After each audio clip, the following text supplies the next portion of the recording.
Imagine a gorgeous Thursday afternoon. The sky is a clear, bright blue, the sun is shining, and your crew has been moving like a well-oiled machine all day. You are standing on the ground, blowing off the customer's patio, finishing up a highly profitable 2-day removal project.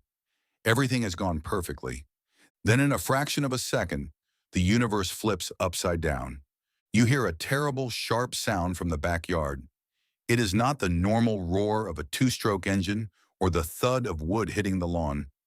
It is a scream of pure agony from your lead climber, followed by a sudden, terrifying silence. You drop the leaf blower, sprint around the corner of the house, and your lungs lock up.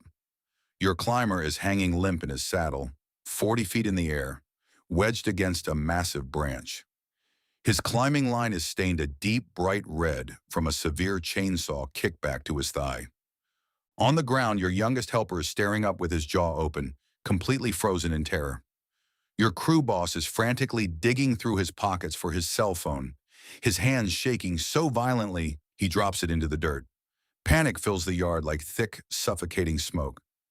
Let me ask you an incredibly uncomfortable question right now. In that exact moment of absolute chaos, when every second determines whether that young man lives or dies, do you have a plan? Does every single member of your crew know exactly what their job is? Do they know who dials 911, who stays at the curb to guide the emergency vehicles, who administers immediate first aid, and who initiates the aerial rescue? Or is your company just a single accident away from a total, tragic collapse? In the tree care industry, we spend thousands of dollars on heavy rigging lines, load-rated blocks, and premium safety gear to prevent accidents. But if you think an accident can never happen to your company just because you run a tight ship, you are living in a dangerous fantasy world. Tree work is a high-stakes game. We wrestle multi-ton forces, work at extreme heights, and operate razor-sharp tools every single morning. Today, we are talking about rigging your incident plan. This is your ultimate contingency system. An incident protocol is exactly like a secondary backup friction hitch. You set it up, you inspect it, and you pray to God you never have to put a dynamic load on it. But if your primary system ever snaps, that backup hitch is the only thing standing between survival and total, catastrophic destruction, both for your injured worker on the site and for the legal existence of your company. Let us walk through the 3 critical steps to design and execute an airtight emergency response and accident protocol. The first step is establishing your immediate on-site emergency action rigging. When a life-threatening injury occurs on a tree job, you do not have time to hold a meeting or debate what to do. You need a pre-arranged, heavily practiced battle plan that activates instantly. This means every morning during your job site hazard assessment, you must assign specific emergency roles to every person on the crew. First, you need a designated communications commander. This person is responsible for immediately calling 911. They must know the exact physical address of the property, and more importantly, they must know the precise cellular coordinates if you are working in a remote rural area or a new housing development that does not show up on older mapping systems. Second, you must have a designated ground medic. This person immediately grabs the primary commercial trauma kit from the truck cab. They do not grab a tiny little box of plastic bandages and antiseptic wipes. They grab a real industrial trauma pack equipped with military-grade tourniquets, pressure dressings, and clotting gauze. They must be fully trained on how to apply a tourniquet to stop a major arterial bleed within 30 seconds. Third, you must have a designated extraction guide. This is the person who clears the driveway, opens the security gates, and stands out on the main road to physically wave down the ambulance and direct the paramedics straight to the casualty. Finally, your crew must be trained and verified in aerial rescue. If your lead climber passes out 40 feet in the air, you cannot wait 20 minutes for the fire department to arrive with a ladder truck. Your ground crew must know how to safely climb up on a secondary line, secure the injured worker, cut them cleanly away from their primary attachment if necessary, and lower them gently to the ground using a controlled friction system. If you haven't physically practiced an aerial rescue with your guys in the last 6 months, you are exposing your business to massive, unforgivable liability. The second step is securing the scene and executing your regulatory compliance reporting. Once the ambulance pulls away from the curb and your worker is safely on their way to the hospital, a completely different kind of battle begins. The immediate physical danger has passed, but your company is now entering a legal and regulatory minefield.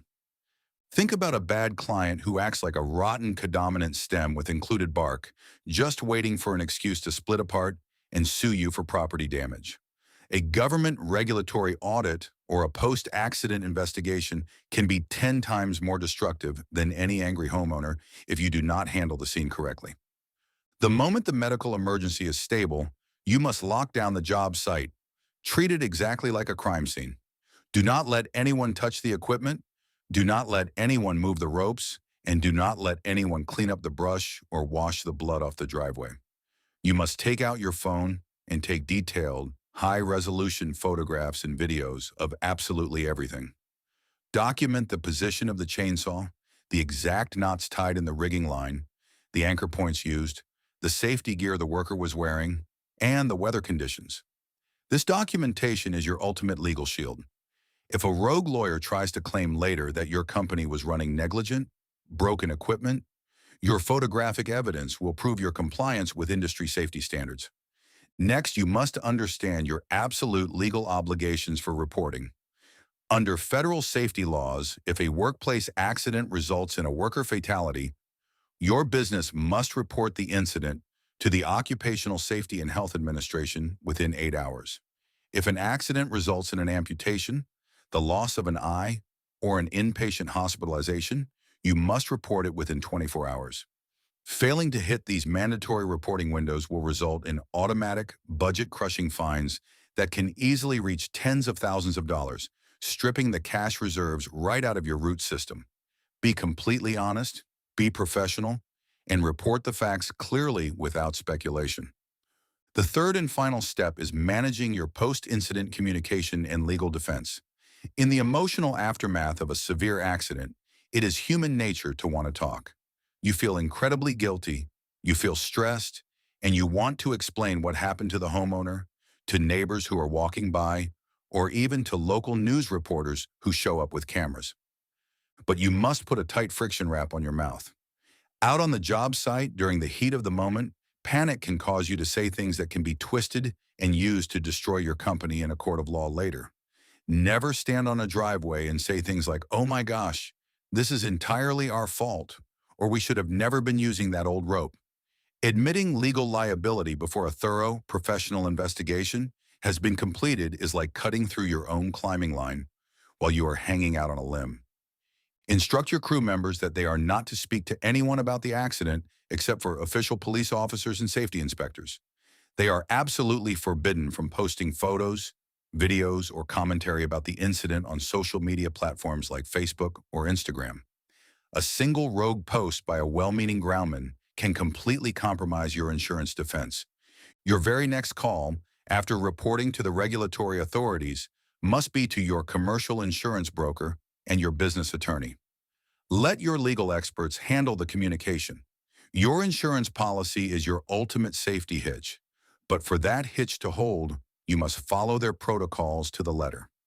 Let them review the site data, coordinate with the workers' compensation adjusters, and build a protective canopy around your company, allowing you to focus on supporting your injured worker and their family through their recovery. Designing and rehearsing an incident plan is an incredibly somber, serious task. It forces us to confront the absolute worst days our businesses could ever face.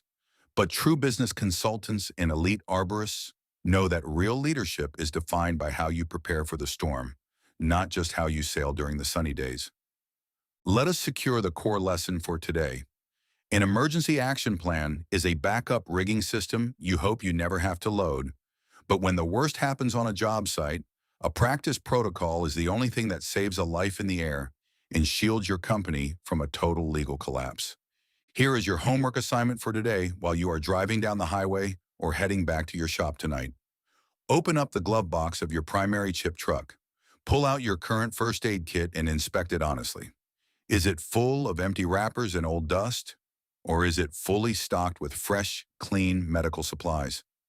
Does your truck cab contain a clear, written one-page sheet outlining the exact emergency action roles for your crew and the local emergency contact numbers.